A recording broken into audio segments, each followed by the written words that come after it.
Tu sais ce qui est le fou? Ce n'est pas la sirène. Ce n'est pas même le fait qu'il ait ouvert sa portière sans prévenir. Non, ce qui est vraiment fou, c'est qu'il a éteint sa caméra pendant 12 minutes, pensant que personne ne le remarquerait. Ou pire, que personne ne le remettrait en question. Eh bien, il est tombé sur la mauvaise femme. Un dimanche matin tranquille, sur une route bordée de pins près de Valence, en Géorgie, le major Léa Moreau, officier chevronné de la garde nationale, roulait doucement dans son véhicule de service.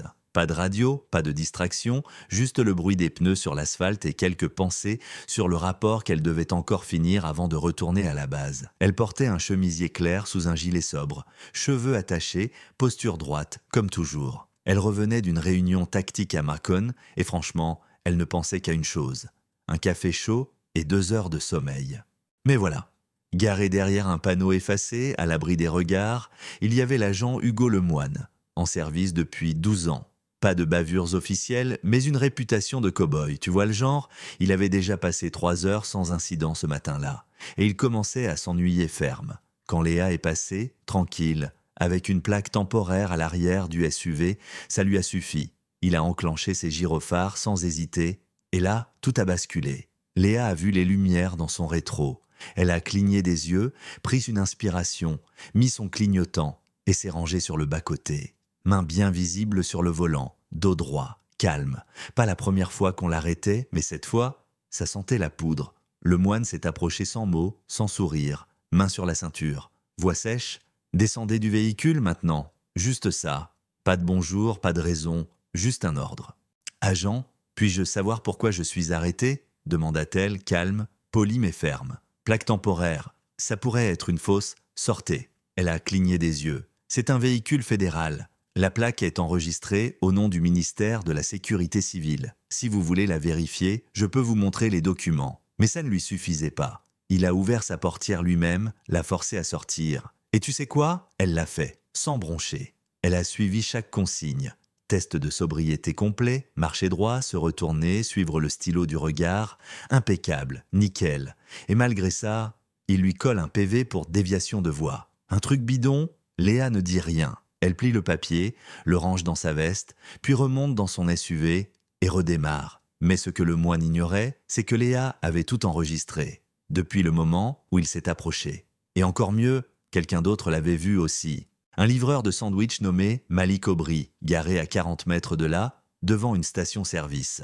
Il regardait la scène en sirotant un soda. D'abord, il n'y a pas prêté attention, un banal contrôle routier. Mais quand il a vu l'agent ouvrir lui-même la portière d'une femme noire qui ne semblait ni agitée ni menaçante, quelque chose l'a interpellé. Malik a sorti son téléphone. Il n'a pas zoomé, il n'a pas commenté, il a juste enregistré. Plus tard dans l'après-midi, il a revu la vidéo.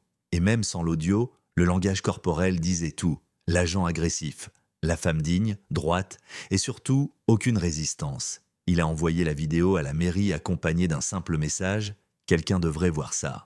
Pendant ce temps, le moine est revenu au poste. Il a branché sa caméra comme d'habitude. Pas un regard vers l'écran, pas un mot dans son rapport sur un quelconque dysfonctionnement. Juste une case cochée, un PV rangé dans un tiroir, comme si de rien n'était.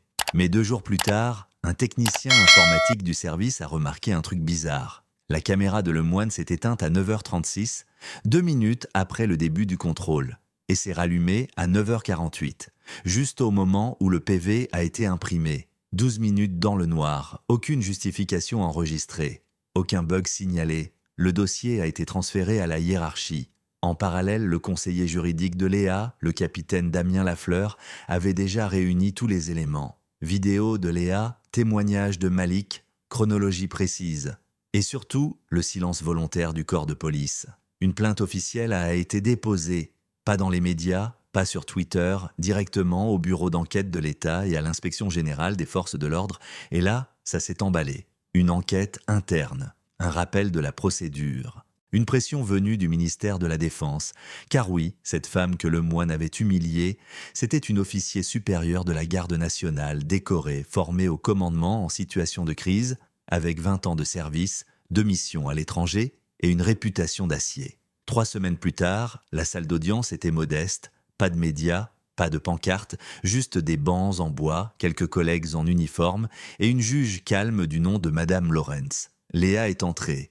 Costume sobre, regard droit. Elle n'a pas cherché à impressionner. Elle a juste dit la vérité. Je roulais dans les limites, avec un véhicule de service. L'agent m'a arrêté sans raison. Il a ouvert ma portière sans autorisation.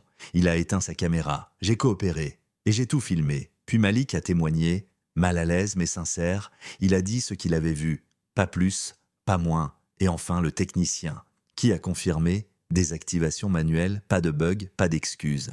Le moine n'a jamais témoigné. Il est resté assis, yeux dans le vide. Et le verdict est tombé, froid comme une lame de rasoir, violation des droits constitutionnels, abus d'autorité, dommages et intérêts, 45 000 € et une recommandation officielle transmise au ministère de l'Intérieur. Léa n'a pas souri, elle n'a pas pleuré. Elle a simplement fermé son dossier, salué la juge et quitté la salle la tête haute. Le lendemain, elle s'est adressée à une promotion de jeunes recrues militaires. Pas depuis un pupitre, non, en face d'eux, droite, simple, authentique. J'ai été arrêté sur le bord d'une route, pas parce que j'avais enfreint la loi, mais parce que ma plaque temporaire a donné une excuse à quelqu'un pour m'interroger. Il ne m'a pas demandé mon nom, il ne m'a pas demandé ce que je faisais. Il a ouvert ma portière, il a éteint sa caméra, mais j'ai gardé mon calme, j'ai filmé, et je l'ai emmené au tribunal.